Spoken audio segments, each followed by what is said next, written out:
গীতা এলএলবিতে দেখা যায় গীতা পুলিশ স্টেশনে আসে। গীতাকে দেখে চমকে যায় বড়বাবু। বড়বাবু বলতে থাকে, কি ব্যাপার অগ্নিকন্যা, আপনি এখানে কেন এসেছেন?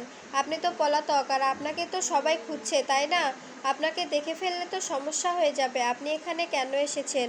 তখন আমার এই পুলিশ স্টেশনে আসাও ঠিক হয়নি, কারণ আমি এখানেও নিরাপদ নয়, কারণ আপনিও তো ওদের সাথে হাত মিলিয়েছেন, তাই না?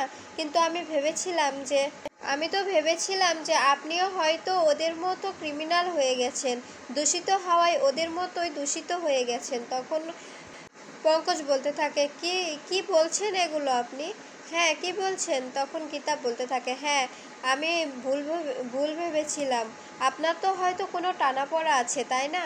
এই জন্যই তো আপনি আমার সাথে এমন ব্যবহার করছেন, বলুন। তখন পঙ্কজ চমকে যায় আর বলতে থাকে, আপনি কি বলতে চাচ্ছেন স্পষ্ট করে বলুন। তখন গীতা বলতে থাকে, আপনার হয়তো মেয়ে মিসিং, তাই না? তখন পঙ্কজ চমকে যায় আর বলতে থাকে, এসব আপনি কি বলছেন, আর আপনি এসব জানলেন কিভাবে? তখন গীতা বলতে থাকে, হ্যাঁ হ্যাঁ, আমি সবটাই জানি, আমার কাছে এগুলো জানা কোনো ব্যাপারই না।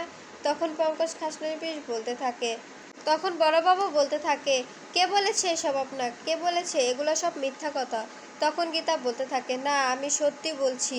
আমি আপনার মেয়ের স্কুলে ফোন করেছিলাম, আর সেখানে আপনার মেয়ে নাই, আপনার মেয়ে মিসিং, তাই না? তখনই বড়বাবু চমকে যায় আর চুপ করে থাকে। এরপরে গীতা আবার বলতে শুরু করে আর বলতে থাকে, আপনি কেমন পিতা যে আপনার মেয়েকে কেউ কিডন্যাপ করে রেখেছে, আপনি একটা মিসিং ডায়েরিও করতে পারছেন না? হ্যাঁ, আপনি কেমন পিতা? আর আমার এখন মনে হচ্ছে কি জানেন, যে পৃথিবীর সব থেকে নিম্ন জাতের হচ্ছে পিতা। কারণ আপনি একজন পুলিশ অফিসার হয়েও নিজের মেয়ের প্রোটেকশন দিতে পারছেন না।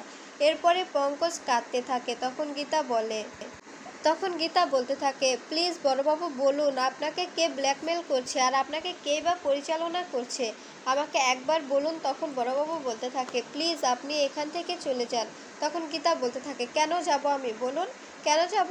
আপনি আমাকে সব সত্য কথা বলবেন, তারপরে আমি যাব এখান থেকে। গীতা বলে, আপনি শুধু একবার বলুন যে কে এসব করছে, আর আপনি কেমন পুলিশ অফিসার হয়ে আপনার রিভলভারে কি জং পড়ে গেল নাকি?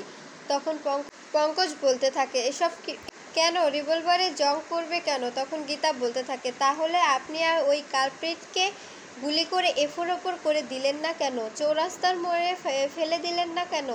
তখনই, আমি তো কিছু করতে পারছি না, আমার হাত পা বাঁধা। আমি যদি কিছু করি তাহলে ওরা আমার মেয়েটাকে মেরে ফেলবে। আমি কি করে করব এটা, বলো?